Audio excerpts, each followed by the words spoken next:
Good evening, ladies and gentlemen. It's Adam running and navigating trails. And today we're going to talk about my last trail run. There's a lot to talk about. It was really intense and I'm not working off a script. I'm just going to speak freely. So if you're one of my Instagram followers or one of my Facebook friends, you probably saw that I did a story about a bear encounter on my last trail run. So my last trail run was filmed in Holderness, New Hampshire, Mount Morgan and Mount Percival Loop. And during that run, I reached the summit of Mount Percival. And while I was there starting to crest and head back down, I saw a cub.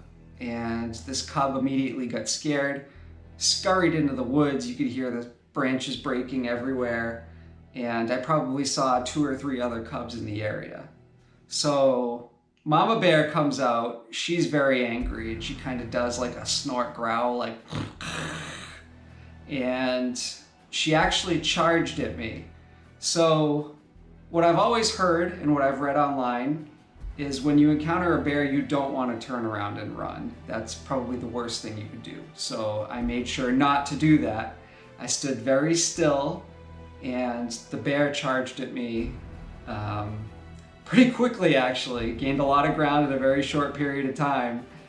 And so while my original intention was to stand still, the bear kind of charges, and as it gets closer, I try to kind of sidestep it, and I swing. And let's be real, if I were to fist fight a bear, I would lose. So my intention wasn't to actually fight the bear, it was to scare it off. Thankfully, the bear kind of stopped short in that encounter. It kind of charged and then kind of let up. And what I think was happening was Mother Bear was just trying to scare me. She wasn't trying to hurt me. She did kind of a gentle swipe, kind of like a kitten would do when you're playing around. Thankfully, neither one of us connected, and she kind of scurried off in the woods immediately after. The cubs are okay, she's okay, I'm okay. However, I did have some issues after. So what happened was the bear kind of took her cubs in the direction that I had just come from. So I couldn't turn around and go back the way I came, which was about, 5 miles into the run. I needed to go back that same direction in order to make a 10-mile loop and get back to my vehicle. What I ended up doing was I ended up following a set of trails that had little yellow markers on them, and I knew something was wrong because anytime I went down, I immediately went back up. So I'm on a mountain. I don't want to do that. I want to go down. And I could look out in the distance and I could see lakes. I could not see people. And after several hours of following this the trail with the yellow markers, I knew I was lost, and I didn't have any water. It was a very hot day.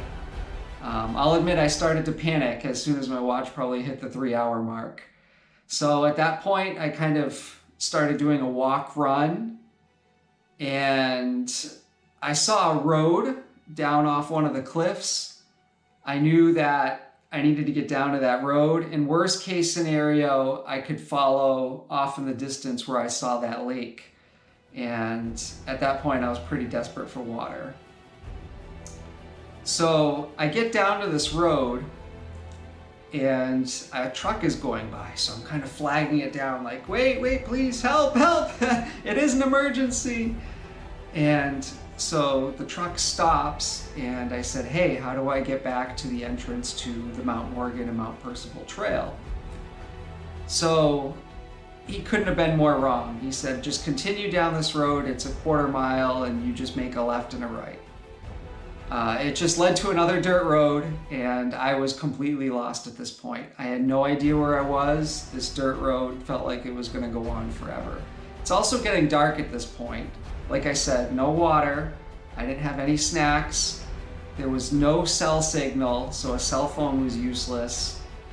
And I don't recommend doing this, but it truly was an emergency. I started knocking on doors. The first cabin I stopped at, no one answered. So I went to the one next door. A guy named Tyler, thank you so much. He was so kind. He gave me a big glass of water and he drove me back to my car, which was about 20 minutes away. He informed me that the trail I took, I could have gone all the way to the White Mountains and just kept going. And when I look at my GPS data for the run, it looks like I went in a straight line for 10 miles. I never made a loop. So it was a pretty terrifying experience. Not my first animal encounter. Maybe I'll talk about some others in the future. I've been attacked by a hawk, and I had a near attack from a bobcat. So anyways, I just wanted to share that story with you. Maybe you're entertained. Maybe you want to hear more. I don't know. Please like and subscribe. Instagram @Adam Running and Navigating Trails. Have a good night, everybody. Bye.